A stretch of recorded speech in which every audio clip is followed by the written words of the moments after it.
હું ભરૂચ શહેર ઈદગાહ ટ્રસ્ટના ટ્રસ્ટી યુસુફભાઈ વૈદ આજ રોજ માનનીય કલેક્ટર સાહેબને અમે ભરૂચ શહેર ઈદગાહ ટ્રસ્ટના ટ્રસ્ટી અને આજુબાજુ ઈદગાહ ટ્રસ્ટની વકફની મિલકતની આજુબાજુ આવેલા 18 કબ્રસ્તાનના ટ્રસ્ટીઓ અને ભરૂચ શહેરના વકીલ સાહેબો, મુસ્લિમ વકીલો સાહેબો અને ભરૂચ શહેરના મુસ્લિમ આગેવાનો આજ રોજ કલેક્ટર સાહેબને આવેદનપત્ર આપવા આવ્યા છે કે જે 1952 થી 1506 નંબરનો જે ઈદગાહની આગળની જમીન છે એ 1506 નંબરની પ્લેટ 1952 થી લઈને 1975-76 સુધી ભરૂચ ઈદગાહના ટ્રસ્ટીઓના નામે હતો।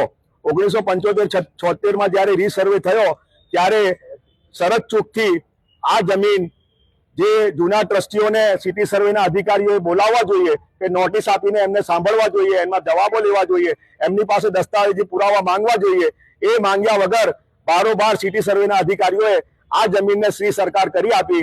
હવે અમારા ધ્યાન પર આવ્યું અને એ જે ચળવળ ચાલી 2025માં કે અહીંયા ટાંકી બનાવવાનું, સમ બનાવવાનું કઈ પ્રોગ્રામ છે નગરપાલિકાનો, તો તે વખતે પણ અમારા ટ્રસ્ટીઓએ કલેક્ટર સાહેબ, એસડીએમ સાહેબ, મામલતદાર સાહેબ અને નગરપાલિકા અને સિટી સર્વેના અધિકારીઓને વાંધા અરજી આપી હતી। એ વાંધા અરજીનો અમારી પાસે કોઈ જવાબો લીધા નથી, અમને કોઈ સાંભળ્યા નથી। ત્યાર પછી 2026માં ફરીથી આ કામ શરૂ થયું। તે વખતે પણ હમણાં શરૂઆતમાં અમે આશરે 15 દિવસ પહેલા બધી જ અધિકારીઓ, માનનીય કલેક્ટર સાહેબ, એસડીએમ સાહેબ, સુપ્રિન્ટેન્ડન્ટ સાહેબ સિટી સર્વેને અને મામલતદાર સાહેબને અને નગરપાલિકાના અધિકારીઓને અમે વાંધા અરજી રજૂ કરી હતી। એની સામે દસ્તાવેજી પુરાવા પણ અમે રજૂ કર્યા હતા।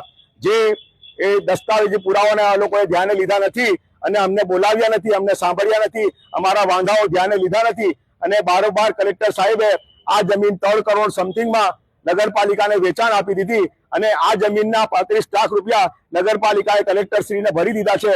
એની સામે અમારો સખત વાંધો છે। આ જમીન નગરપાલિકાની નથી, આ જમીન અમારા ટ્રસ્ટની છે અને ટ્રસ્ટના નામે બોલતી આવેલી છે, ઈદગાહ ટ્રસ્ટની માલિકીની છે। એની સામે અમારો સખત વાંધો અને વિરોધ છે। એટલે અમારી કલેક્ટર સાહેબને અરજ છે કે તાત્કાલિક આ જે તમે ઓર્ડર કર્યો છે એને રદ કરવા અમારી નમ્ર અરજ છે। જય હિન્દ।